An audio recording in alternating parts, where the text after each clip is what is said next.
"Ma'am, step away from the door." One of the deputies said it calm. She didn't move.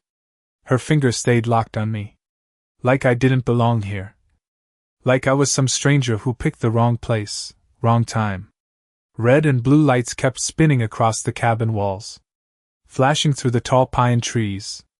Slow. Unreal. Like a strobe that wouldn't stop. And I just stood there.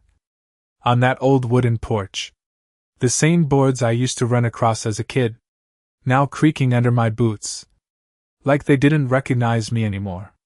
Then the smell hit me. Old cedar. Damp dust. And something else.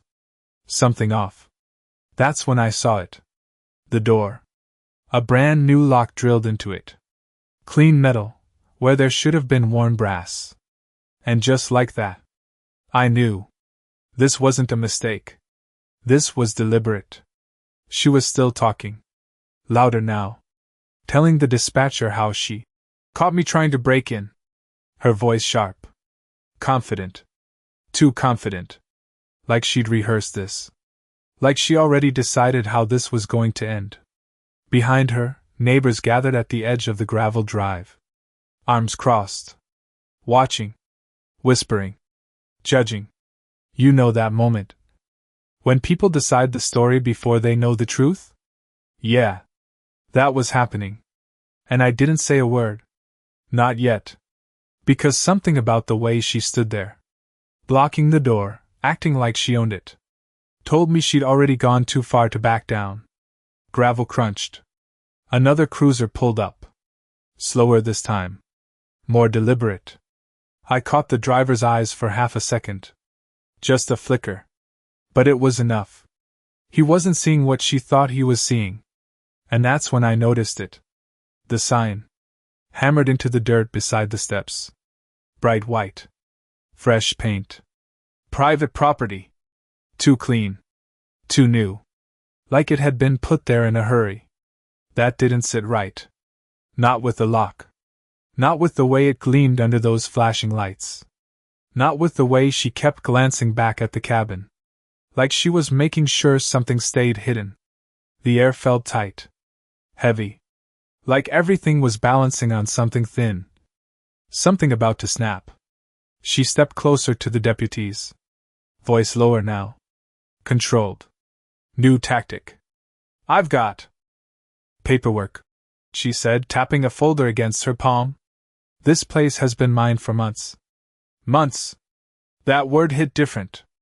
Because I hadn't been gone that long. Not long enough for any of this to make sense. Not long enough for someone to drill a new lock into my family's front door and call me a trespasser. One of the deputies glanced back at me. Just for a second. Like he was waiting for me to say something. Anything. I didn't. I let the silence sit there. Let her keep talking. Because the more she said, the worse this was going to get for her. The radio on his shoulder crackled. Static. Dispatch asking for status. Wind moved through the trees behind us. Low. Steady. Carrying that same scent of pine and earth. The one that never changed. Not once. Until now. My fingers tightened inside my pocket. Around the key. The original key. Edges worn smooth from years of use. A small piece of proof she didn't even know existed. And then the younger deputy shifted, leaned closer to his partner, whispered something I couldn't hear. But I saw it. The way his eyes stayed on me. Just a second too long. Like he was trying to place me. Trying to remember where he'd seen my face before. That was it. The first crack in her story. The first sign. This wasn't going the way she thought. And she didn't even notice it happening. The younger deputy kept staring at me like a memory was trying to surface, like something about my face did not match the story she was telling, and that hesitation spread, slow and quiet, the kind you only notice if you are paying attention, and I was, because every detail mattered now. Every second she kept talking was another layer she could not take back, and she did not stop. She stepped forward again. Heels crunching into the gravel, waving that folder like it was a weapon, like paper. Alone could rewrite history. I have the deed right here, she said, voice steady, almost rehearsed, and she flipped it open just enough for them to see a page filled with fresh ink and sharp signatures, too sharp, too clean, like it had never aged a day, and that detail stuck with me, because nothing out here stayed perfect for long, not paper, not wood, not anything, and the older deputy reached for the document, slow, careful, like he already sensed something was off, and the air shifted again, subtle but real, like the scene was tilting, just a few degrees, and she noticed it too. I saw it in the way her jaw tightened for a split second before she smiled again, that same polished smile she had been using since the sirens arrived, and she changed her tone, softer now, almost concerned, like she was trying to guide them back to her version of the truth. He showed up out of nowhere, she said, nodding toward me without looking directly at me. Started messing with the door like he owned the place. And a few of the neighbors murmured behind her, low voices, uncertain now, because something was not lining up anymore, not with the way I stood there, not with the way I had not moved, not with the way I was not arguing, and silence can be louder than shouting when people expect a fight, and I let that silence stretch, let it settle into the cracks she was creating herself, and the wind picked up just enough to rattle the sign beside the porch, that bright white sign she had planted there, the one that still smelled like fresh paint, and it knocked lightly against the post, a hollow sound, out of place against the older wood around it, and that sound seemed to pull the younger deputy's attention back to the cabin, to the door, to the lock, and he stepped closer without saying anything, crouching just enough to get a better look at the hardware, and I saw it then, the exact moment doubt replaced certainty in his posture, because that lock was new, too new, and the screws still had clean edges, no weathering, no rust, nothing that said it had been there longer than a few days, and he stood back up slowly, eyes moving from the lock to the sign to the folder in her hands, connecting pieces she thought no one would question. And that was when the radio on his shoulder crackled again, louder this time, dispatch asking for an update, and the older deputy did not answer right away, he just kept holding that paper, scanning it, his thumb brushing over the signature line like he was testing something he could not quite explain, and she shifted her weight again, just slightly, but enough to show she felt it slipping, and she spoke up quicker now, filling the silence before it could turn against her. I just want him removed, she said, sharper again, pushing for action, pushing for control, but control was already moving away from her, inch by inch, and I could feel it in the way the space between us changed, less hostile, more uncertain, like the ground itself was starting to question her claim. And the younger deputy finally looked back at me, directly this time, not confused anymore, just focused, like he was about to ask the one question she was not ready for. The younger deputy took one step closer and his boots stopped right at the edge of the porch, his eyes locked on mine now, steady, searching, like he was flipping through something in his head that had not fully clicked yet, and for a second the whole scene went quiet, even the neighbors, even her, like everyone felt that shift but did not understand it, and then he spoke, calm, careful. Sir, do you have any identification on you? And the way he said it was different, not accusing, not aggressive, just precise, like he was asking a question he already half knew the answer to, and she reacted immediately, cutting in before I could move.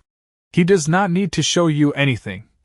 Her voice sharp again, pushing control back into her hands. He is trespassing, that is all you need to know. And she stepped between us just enough to block the line of sight, like she was trying to keep the story contained, and that alone said more than anything she had told them so far, and the older deputy finally lowered the paper, folding it once, slow, deliberate, and his eyes moved from her to me, then back to the cabin, like he was putting together a puzzle that did not fit the way it should, and the wind shifted again, carrying the faint creak of the porch behind me, that familiar sound that had not changed in decades, and something about that small detail made everything feel even more out of place. Like the cabin itself was rejecting what was happening in front of it, and I could feel her watching me now closely, waiting for me to react, waiting for me to slip, because if I argued, if I raised my voice, she could pull it back in her favor, and that was the game she was playing, and I was not going to give her that, Not here, not like this, so I stayed still, let the silence stretch just long enough to make it uncomfortable, and then I reached into my jacket, slow enough for everyone to see, deliberate enough to control the moment.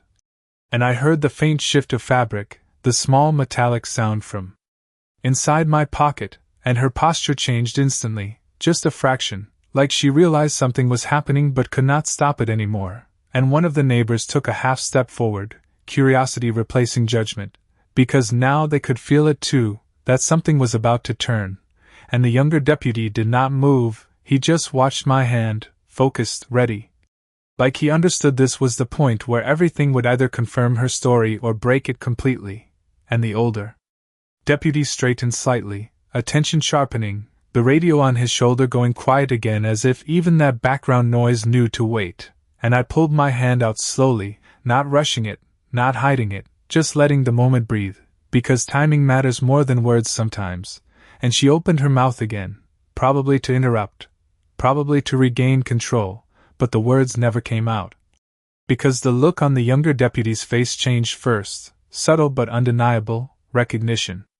Hitting before I even fully revealed what I was holding, and that was the second crack, deeper this time, the kind you cannot patch over with confidence or paperwork, and the space between all of us tightened again, but not the way it had before. This time it felt like everything was about to snap into place, whether she was ready for it or not, and I saw it in her eyes for the first time. That brief flicker of doubt she could not hide fast enough, because whatever she thought this was, it was no longer under her control, and she was about to find out exactly why. The metal edge caught the flashing lights first, just a dull glint in my hand, and for a second nobody spoke, not even her, like the entire scene froze on that single detail, and the younger deputy's posture changed completely, his shoulders straightening, his eyes locking onto what I was holding, not guessing anymore, not questioning, just confirming, and he took a small step back without even realizing it, instinct kicking in before thought, and the older deputy followed his gaze, slower, more deliberate, and I watched the exact moment recognition landed on him. Not loud, not dramatic, just a quiet shift that changed everything. And the air around us tightened in a different way now, heavier, controlled, like the rules had just been rewritten without anyone announcing it, and she felt it too. I saw it in the way her smile faltered for half a second before she forced it back, sharper this time, more defensive. "What is that supposed to prove?" she said, voice still trying to hold authority but missing something now, something that had been there before, and she stepped closer again, but not as confident, not as steady. Like she was testing ground that was no longer solid, and I did not answer her. I did not need to, because the younger deputy already spoke first, his voice lower now, more careful. "Ma'am, you might want to take a step back." And that single sentence hit harder than anything else so far, because it did not come from me, it came from them, and that was not part of her plan, and she blinked, just once, like she did not process it fast enough. "Excuse me," she said, almost laughing, like she thought she could still pull it back. "I am the one who called you." And that word hung there, called, like it still meant control, but it did not anymore, not the way she thought. And the older deputy shifted his weight, folding the document again, this time tighter, and he glanced at the younger one before looking back at her, and there was something different in his expression now, not suspicion, not confusion, something closer to caution, and that was when the neighbors started whispering.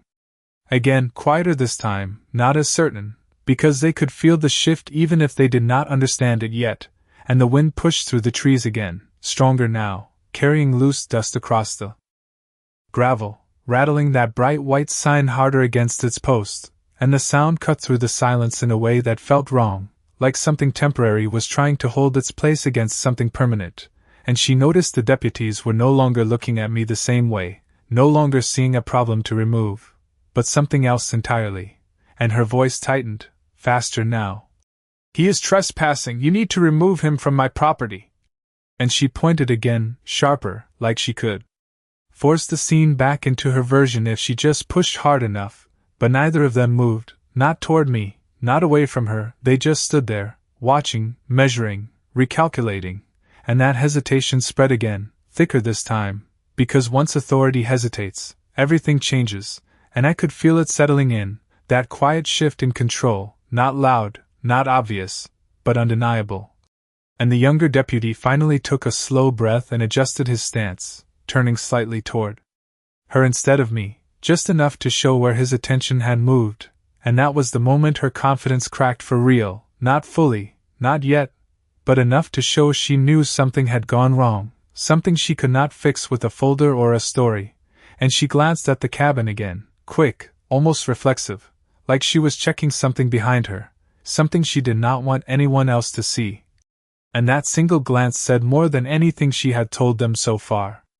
Her eyes flicked to the cabin again, quick and sharp, like she was checking a lock she knew should not be questioned, and that tiny movement did not go unnoticed this time, not by me, not by them, and the younger deputy followed that glance, just a fraction, then looked back at her with a different kind of focus, the kind that comes when something stops adding up, and the silence stretched again, heavier now. Because nobody was stepping in to support her version anymore, and she felt it. I could see it in the way her shoulders tightened, in the way her fingers gripped that folder just a little too hard, like paper could still hold everything together, and she tried again, voice firmer, faster. You have everything you need right there, she said, nodding toward the document. He is trespassing, remove him. And the words came out sharper this time, less controlled, like she was pushing against something slipping out of reach, and the older deputy did not respond right away. He just looked down at the paper again, then back at the cabin, then at the lock, and that sequence repeated once, slow and deliberate, like he was testing the story against what he could physically see, and that is when the first real doubt settled in the open, not hidden anymore, not subtle, and the younger deputy shifted his stance again, turning slightly more toward her, not fully, but enough to change the angle of the conversation, and he spoke carefully. Ma'am, when did you say you acquired this property? And that question landed heavier than anything before it, because it forced her to commit to details, and details are where stories break, and she answered quickly, too quickly. 3 months ago, and the number came out clean, practiced, like she had said it before, but the problem was the cabin did not match that timeline. Not the wear on the steps, not the dust along the window edges, not the untouched pattern of pine needles that had settled the same way for weeks, and the younger deputy's eyes moved across those details, slow, observant, and I could tell he was seeing it now, really seeing it, not just hearing her, and she kept talking, filling the space before it could turn against her. Again, the previous owner sold it, I have everything documented.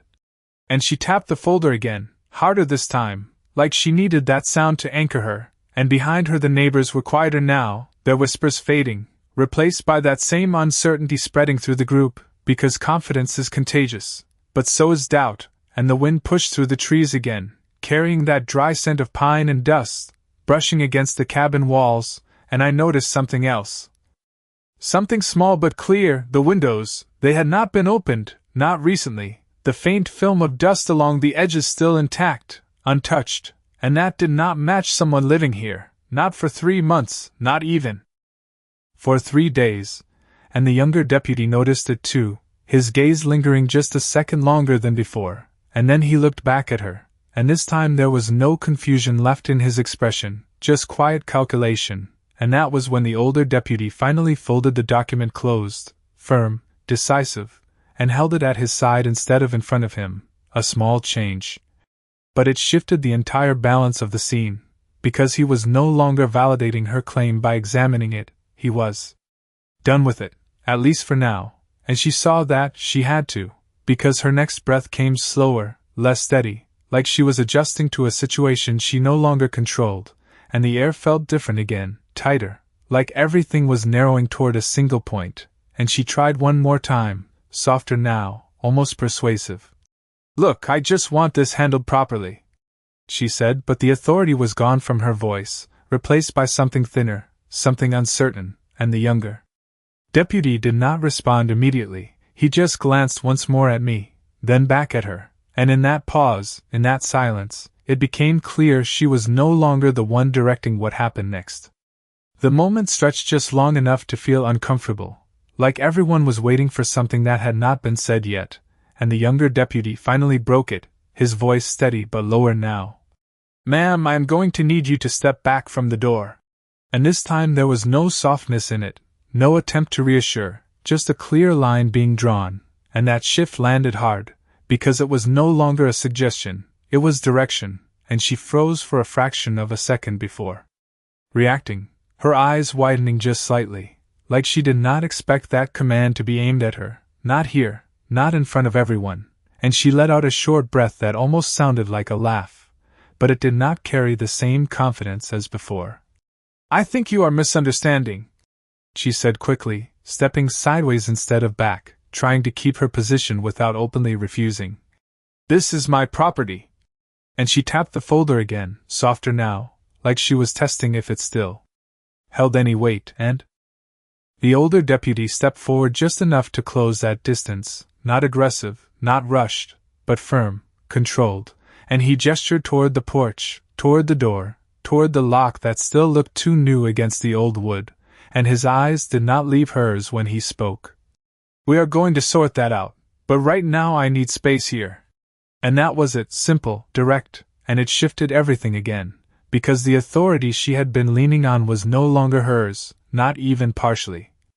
And behind her the neighbors fell completely silent now, no whispers, no movement, just watching, because now it was clear something was happening that did not fit the story they had been given, and she hesitated again, longer this time, and that hesitation said more than any argument could have, because people who know they are right do not pause like that, and the wind moved through the trees once more, stronger, pushing dust across the ground, rattling that white sign again, louder now, like it was trying to shake itself loose, and she finally stepped back, just one step, but it was enough to break her position at the door, enough to open a clear line between me and the cabin, and the younger deputy moved forward slightly, not toward me, but toward the door, his attention shifting fully now, examining the lock up close, his fingers hovering near it without touching, like he already knew what he was going to find.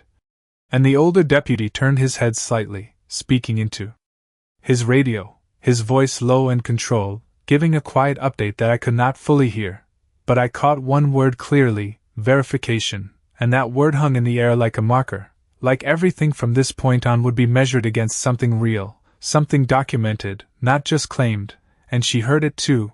I saw the reaction in the way her grip tightened around the folder again, her knuckles widening just enough to show it. And she stepped forward half a pace, then stopped herself.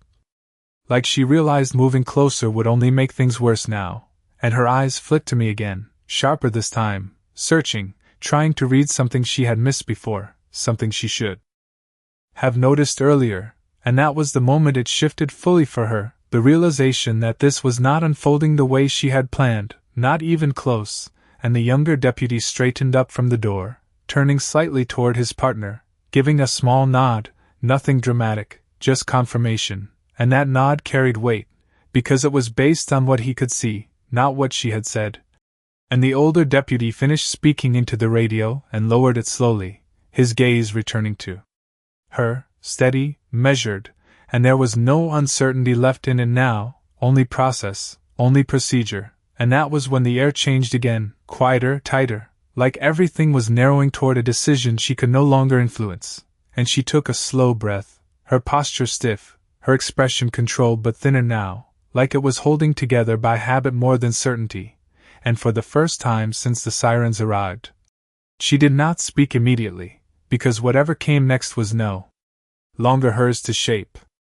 The radio went quiet in his hand, and for a second no one moved, like the entire scene was holding its breath, and then the older deputy took a slow step forward, turning fully toward her now, not the cabin, not the lock, just her, and that shift was final, because it meant she was no longer part of the complaint, she was part of the situation, and she felt it immediately.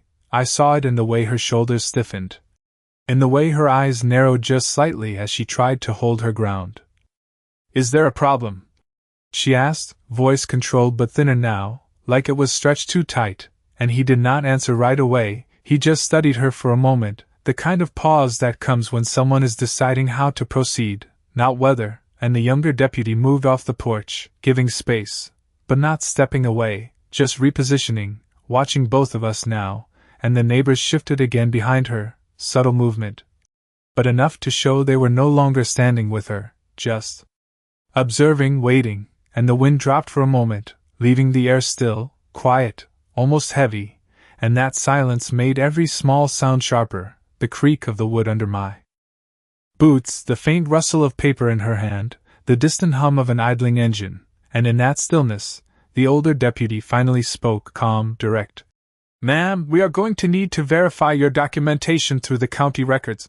And that sentence landed differently than everything before it, because it moved the situation out of her control completely, into something objective, something she could not talk her way around, and she reacted fast, too fast. "There is no need for that," she said, stepping forward again without realizing it, trying to regain ground she had already lost. "I have everything right here."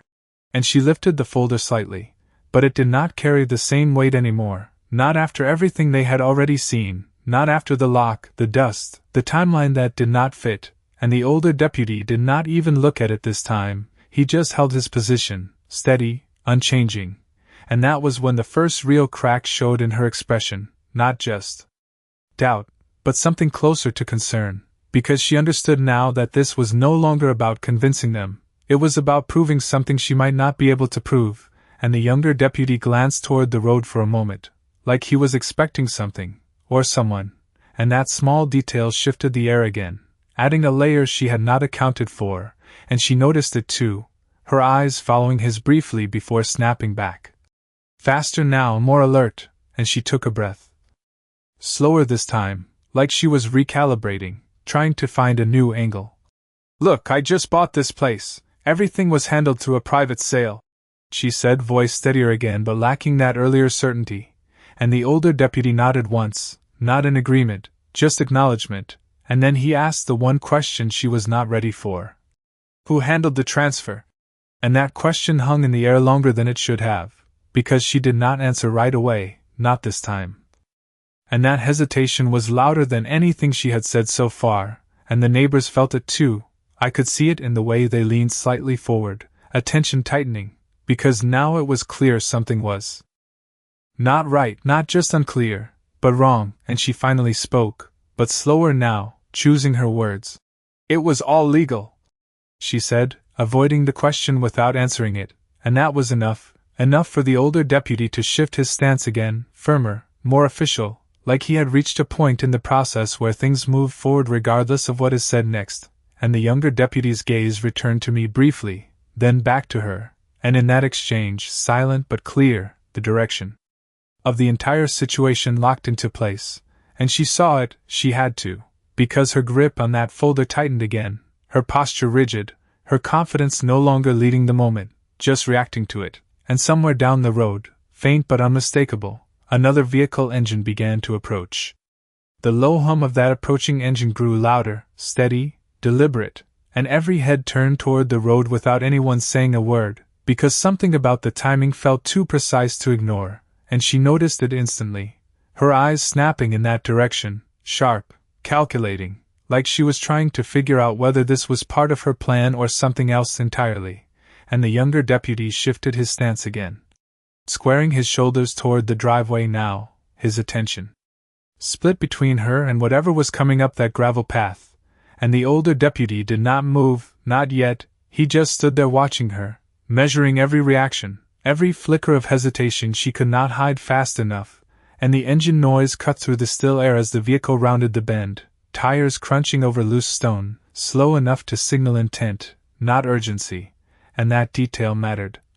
Because nothing about this was rushed anymore, everything was controlled, and she took a small step back without realizing it, her grip on the folder loosening just enough to show the shift, and for the first time since this started, she did not speak, she just watched, waiting, and the neighbors leaned slightly forward, drawn in by the change, because now even they could feel it, something bigger than a simple dispute was unfolding, something that did not fit the story she had built, and the vehicle came into full view, a county unit, clean, official, the kind you do not mistake for anything else, and it rolled to a stop just short of the driveway, engine idling low, steady, and the door opened with a soft click that seemed louder than it should have in the silence, and the man who stepped out did not rush, did not look confused, He scanned the scene once, quick, efficient, taking in the deputies, the cabin, the sign, her.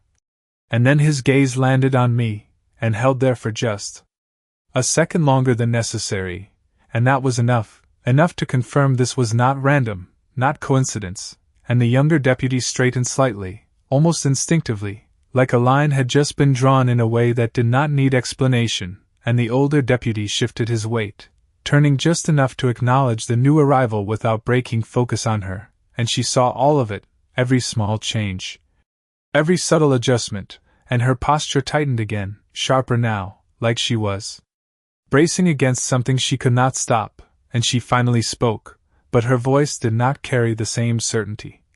"Who is that?"